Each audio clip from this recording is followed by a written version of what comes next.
Today in Universe Sandbox, we're going to be creating the smallest system possible.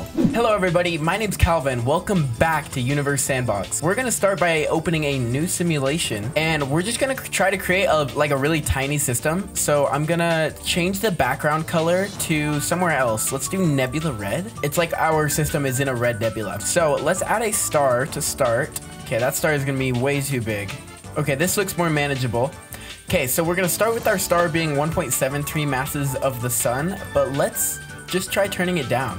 So there's a point where it's gonna get so small that it isn't it doesn't have heating anymore. But we're gonna try to get as small as we can before that. Okay, so now it is a brown dwarf technically. So we do want it to be hotter. Okay, so if we go like any smaller in mass than this, it turns into a gas giant brown dwarf type thing. So I'm gonna lock that and just turn the radius down now. Okay, we're gonna leave it there at 15 kilometers. So we're gonna name it Tiny Star. So just to show you, here is Tiny Star just compared to the Earth. We'll pause time. There's Tiny Star. This is the star we're using in our system, and there's the Earth. And you can see it's like a flashlight on the Earth. It's kind of cool. So now that we got our tiny star, we need to put a tiny planet on it. So let's start with a random small moon. Whoa, you can see just from that, it's the size. Like the star is smaller than this small moon. So we're gonna wanna make this moon even smaller. It turns into an asteroid at this level, but we're gonna go even smaller. And so this is gonna be like our close planet. So let's turn on our habitable view actually. Does it even show? It's so small that it doesn't even have a habitable zone. So we may need to put a planet even close because I want to try to get one of these habitable. So here's going to be our first planet. We'll lock our mass and we'll make the density even lower, or the density higher so the radius goes lower. Okay, that's a very small planet. Small boy. So let's try to get one with life actually. Let's make sure this orbit's okay. Okay, wait, something's happening. It's getting heated too much or something? Is it getting heated too much? Whoa, okay, that's kind of cool what it's doing. But I was not expecting that. So I think it is too hot here. Oh my gosh, look, the habitable zone does show up. I was too zoomed in. It's all the way out here. That's crazy. Okay, so let's put a random, so there goes the random small moon in the habitable zone. And now we're going to try to make it habitable, even though it's super tiny. Okay, small Earth. So let's add some water to it. And we are gonna need to add a little bit of hydrogen because with stuff this small, you have to add hydrogen or the water will start to shoot off. If we add an atmosphere, let's see what happens to the water. Okay, this is already looking pretty good. It's like going in bursts. Look, it'll like shoot stuff off and then stop and then shoot stuff off. But the water seems like it's staying decently. Now let's add some vegetation to it and city lights too. Okay, so here's small Earth compared to real Earth. We'll put it next to it.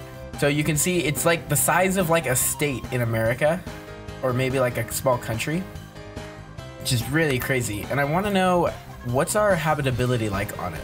We got 0.466, so very small, but there's not much we could really do to adjust that just because it's so small. But small Earth does need a small moon, so let's add a small mini version of our moon to it. It's like trying to become binary because it won't give us an object that's super small. So we're gonna have to go like this, and while it's paused, we'll just set this down a ton until our orbit is circular. There we go, and we're gonna name it Small Moon. And look at it, it's perfectly blank, which is not what we want. Let's see if we can put a elevation map on it. We could just put the moon's elevation map on it, but look how weird it looks because it's so small. Look at that. That's what happens if you put the moon's elevation map on it because of the way it's shaped. And let's actually do it and then put for our color, we'll go by the moon's map too. And there we go, there's our super spiky small moon that now orbits small Earth. Okay, we need like a planet that's similar to Venus, I think.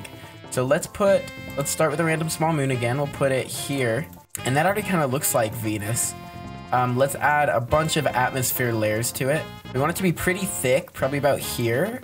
And then we'll make it more of like a yellow atmosphere. Now we set our atmosphere layers up a ton, so this gets massively heated. We'll name it Baby Venus. That looks pretty nice. I actually like the way this one's looking a lot. It's counting this one as a dwarf planet, so maybe let's make it smaller. Okay, now it's an asteroid. Yeah, we'll leave it like that, an asteroid.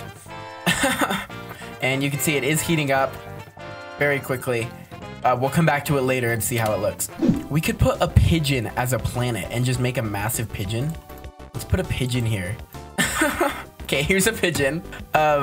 Let's just make it like a million times as big as it is. Okay, 19-kilometer big pigeon. I want to know. Okay, now we gotta name this one Big Pigeon. 190 kilometers big. So I'm pretty sure this pigeon is bigger than the star. I actually want to check.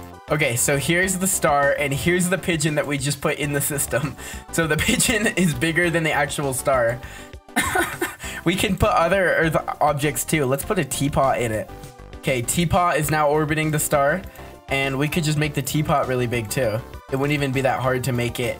Now the teapot compared to the star, they're about the same size. Look, we could just do this. Got a giant teapot. Oh, the teapot is orbiting so fast. It does like a full rotation in like, okay, look, let's put it in real time. Okay, this is real time. So if you were actually here, this is how fast the teapot would be going around the star. That's kind of crazy. It's gonna be like flashes. Like if you looked up at the star, you would see a ton of tiny flashes going really fast. What other Earth objects can we put in here? Okay, wait, I actually wanna see the actual size of the Great Pyramid of Giza compared to our star. Okay, so yes, our star is still big compared to humans, but like, look, here's the Great Pyramid of Giza. Like, our star is still tiny if you look at this. There are cities that are bigger than this star here.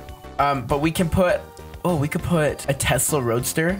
Let's put a Tesla in orbit of the star, and we'll make it a big Tesla too.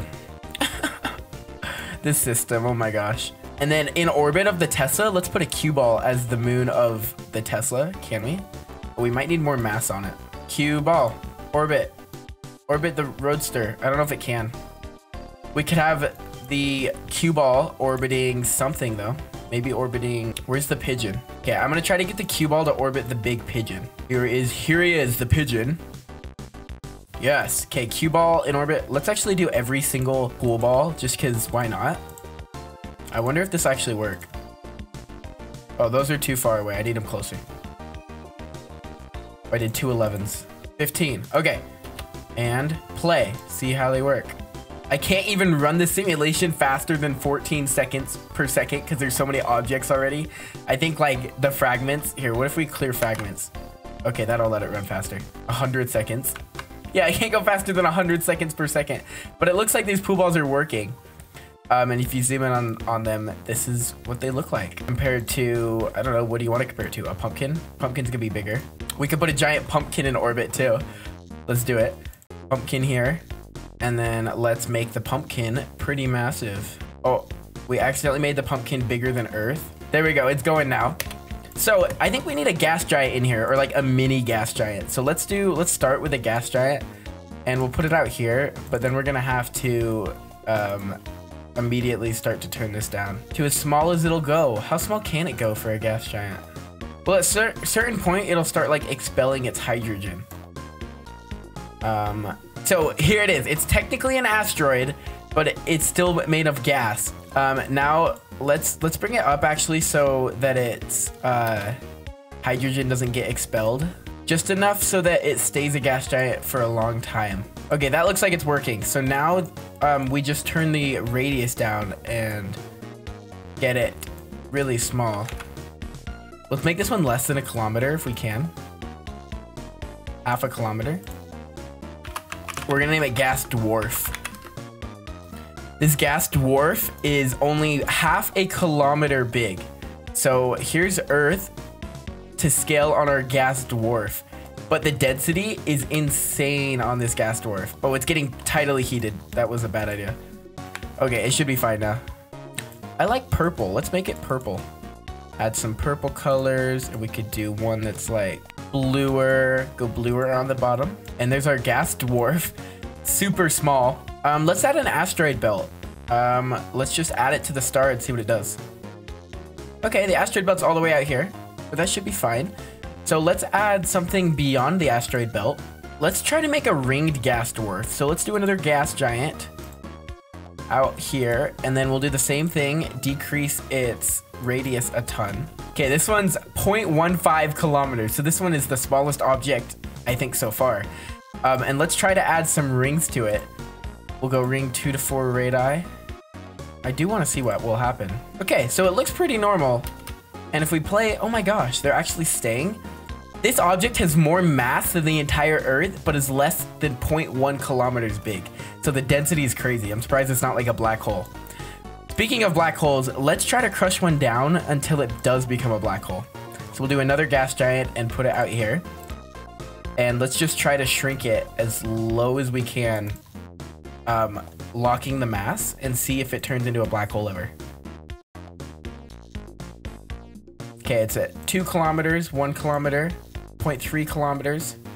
Okay, 45 meters. 5 meters big. 31 centimeters, and it's still not a black hole. 3 centimeters. Oh, okay. It did. It became a black hole. And the black hole is only 3 centimeters big, so like that big. So let's put a baseball next to it to try to see how big it is. Yeah, look, there's the black hole compared to a baseball. I mean, black holes, you can't really see what's happening. But now we have a black hole with a baseball orbiting it. If you guys want to check out this system, it will be linked in the description.